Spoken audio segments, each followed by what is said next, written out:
আমি রাস্তা দিয়ে মেটাল ডিটেক্টর নিয়ে যাচ্ছিলাম, হঠাৎ করে একটা গাছের নিচে শক্তিশালী সিগন্যাল পেলাম। কিছুটা আমি অবাক হয়ে জায়গাটা ভালো করে স্ক্যান করতে শুরু করে দিলাম। ধীরে ধীরে ঘুরতে গিয়ে দেখি মাটির নিচে একটা রহস্যময় বক্স। ঘুরতে শুরু করে দিয়ে আমি অবাক হয়ে গেলাম, একটার পর একটা সোনা রূপা কয়েন বের হয়ে আসছিল। আমার চোখ তো বিশ্বাস করছিলই না আমি যা দেখছি। মনে হচ্ছিল আমি অনেক কোটিপতি হয়ে গেছি। সবকিছু যেন আমার কাছে একটা স্বপ্নের মতো লাগছিল। হঠাৎ করে আমার কানে একটা আওয়াজ আসতেছে, আর না আমরা স্বপ্নের ঘরে কোটিপতি হবার স্বপ্ন দেখি, এবার আমরা বাস্তবেই সোনা দানা খুঁজতে বের হতে থাকি। ভূমিবিদারকে গুপ্তধন খুঁজলে হবে? আসলে এটা গুপ্তধন খোঁজার আজকে একটা কথা ছিল, তুমি জানো না নাকি? হ্যাঁ ওই 100 বছর প্রথম বিল্ডিং এর লোকেশন দেখতে গেলে। হ্যাঁ, এই মেটাল ডিটেক্টরটা আমি হাতে নিলাম। আজকে আমি থেমে থাকবো না, আজ আমি সত্যি কিছু খুঁজে বের করবো। খুঁজবো।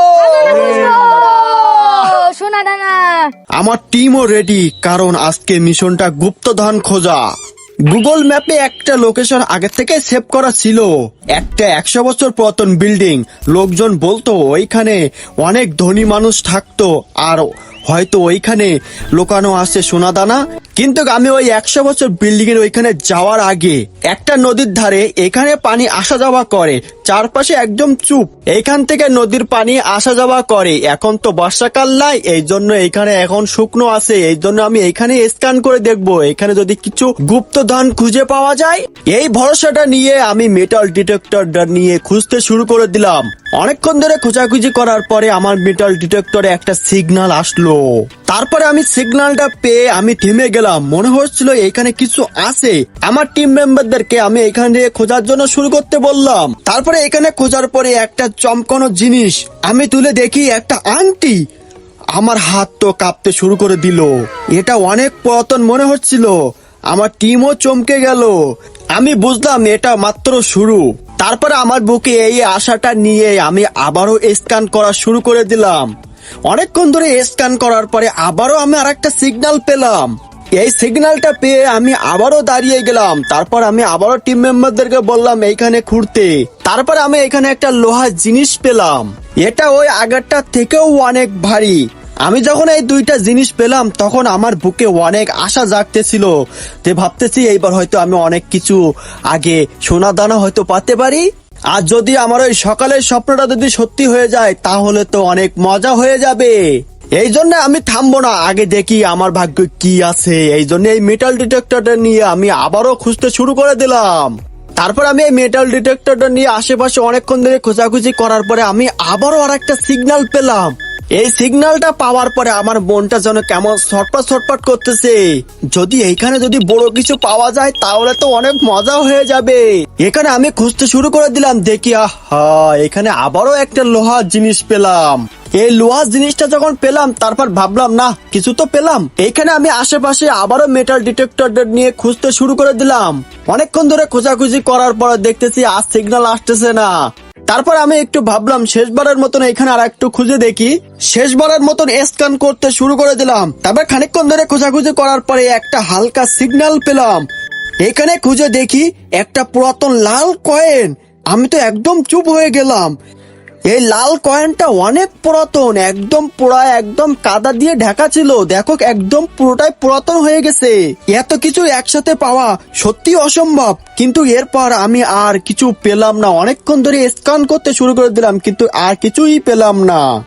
আমি এই নদীর পাশ থেকে উঠে দাঁড়ালাম। তারপরে সেই গুগল ম্যাপের অনুযায়ী দূরে আমি তাকালাম। ওই যে পুরাতন বিল্ডিংটা মনে হচ্ছিল ওইটাই আসল জায়গা। আমি গভীর নিঃশ্বাস নিলাম আর ধীরে ধীরে এগোতে লাগলাম, কারণ আসল রহস্য তো ওই 100 বছর পুরাতন বিল্ডিং এ। এই 100 বছর পুরাতন বিল্ডিং এর পাশে যখন আমি দাঁড়ালাম, ঠান্ডা বাতাস লাগলো, চারপাশ অন্ধকার। এইখানে একদম নিঃশব্দ, কারণ এইখানে মানুষ অনেকেই আসা যাওয়া করে না, এই জন্য এইখানে অনেক নিঃশব্দ।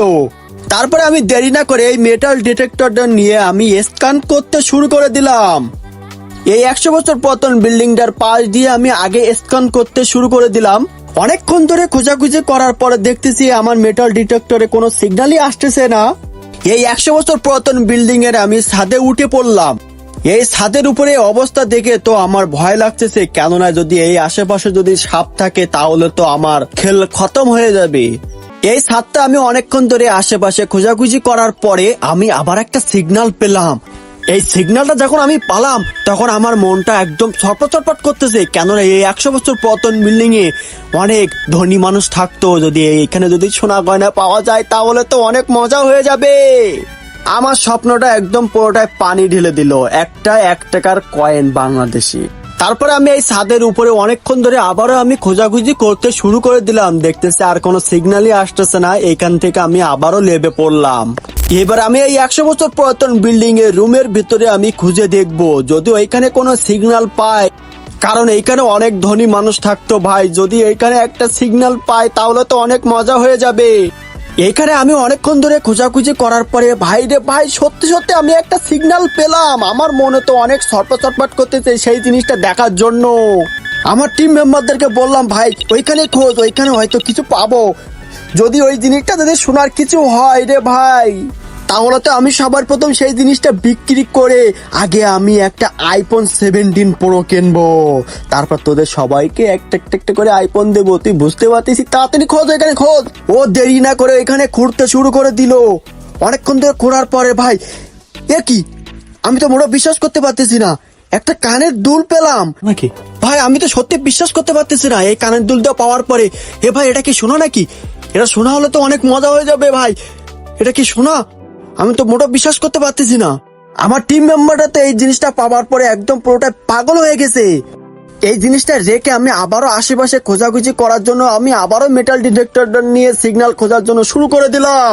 তারপরে আমি এইখানে খোঁজাখুঁজি করার পরে ভাই এ কি, আমি আবারও আর একটা সিগন্যাল পেলাম। এটা তো অনেক শক্তিশালী সিগন্যাল। আমি তো মোটেও বিশ্বাস করতে পারতেছি না ভাই, যদি এইখানে বড় কিছু পাই। আমি বারবার আমার মনকে বলতেছি এইখানে যেন আমি একটা বড় কিছু পাই, এখানে যেন আমি একটা বড় কিছু পাই। তারপরে এই সিগন্যালটা পাওয়ার পরে আমি আমার টিম মেম্বারদেরকে বললাম এইখানে খোঁড়, এইখানেই তাড়াতাড়ি খোঁড়, দেখ এইখানে বড় কিছু পাবো আমরা। আমার টিম মেম্বাররা এখানে অনেকক্ষণ ধরে ঘুরতে শুরু করে দিয়ে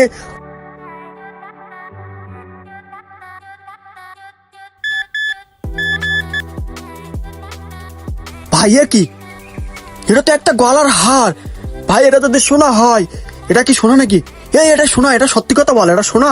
তোরাই বল আমার ভাই, আমার বিশ্বাস হচ্ছে না ভাই, এটা কি শোনা? ভাই এত কিছু পাইছি ভাই, এই জিনিসগুলো যদি শোনা হয় তাহলে তো আমাদের মজা হয়ে যাবে। তোমরা কমেন্টে বলো ভাই এইগুলো কি শোনা, তাড়াতাড়ি কমেন্টে বলো। এই গলার হারটা পাওয়ার পরে ভাই আমি সত্যি বিশ্বাস করতে পারতেছি না যে এই মেটাল ডিটেক্টরে আমি এত কিছু পাবো। আর আশেপাশের লোকজন সত্যি কথাই বলছিল এইখানে অনেক ধনী মানুষ থাকতো, হয়তো এইখানে আমি আরো অনেক কিছু পাবো। এই আশাটা নিয়ে আমি আবার এই মেটাল ডিটেক্টরটা নিয়ে আমি আবারও খুঁজতে শুরু করে দিলাম। আমার টিম মেম্বাররা তো খুবই খুশি যে এত কিছু পেয়েছি। যদি এইগুলো যদি সত্যি সত্যি বিক্রি করে যদি অনেক কিছু টাকা পায় তাহলে তো আমাদের অনেক মজা হয়ে যাবে। এইসব বলতে বলতে আমি আবারও খুঁজতে খুঁজতে দেখি আমি ভাই আমি আবারও আর একটা সিগন্যাল পেলাম। ইয়ে কি, আজকে দেখছি সিগন্যালের পর সিগন্যাল।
এখানে এই বিল্ডিং এর ভেতরে অনেক কিছু আছে, আমরা খুঁজতেছি, এখনো খুঁজবো, দেখি আমরা কি কি পাই।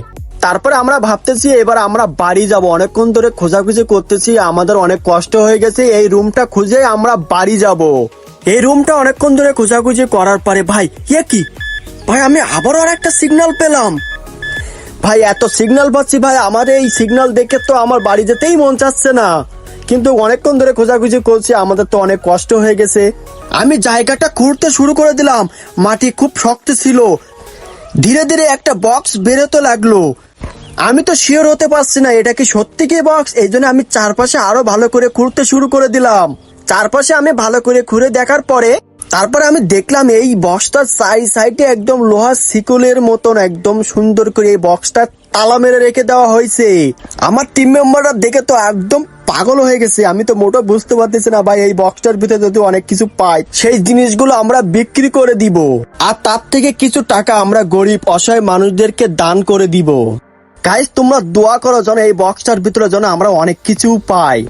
আমার হাত দুটো একদম পুরোটাই কাঁপছে, আমি ধীরে ধীরে এই বক্সটার উপর থেকে মাটিগুলো সরাচ্ছি।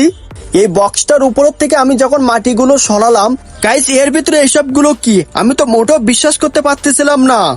আমার সকালের স্বপ্নটা কি সত্যি হয়ে গেছে, আমি তো মোটেও বিশ্বাস করতে পারতেছি না। আমি এই বক্সটার ভিতরে এইগুলো দেখে আমি একদম পুরো চুপ হয়ে বসে পড়লাম। আমি ভাবতেছি এটা কি সত্যি নাকি আমি আবারও একটা স্বপ্ন দেখতেছি, কিন্তু না, এটা সত্যি একটা বাস্তব। আমার জীবনটাই একদম বদলে গেছে। আর যদি তোমরা এটা জানতে চাও এরপর কি হলো, তাহলে এখনই কমেন্টে লেখো পার্ট 2।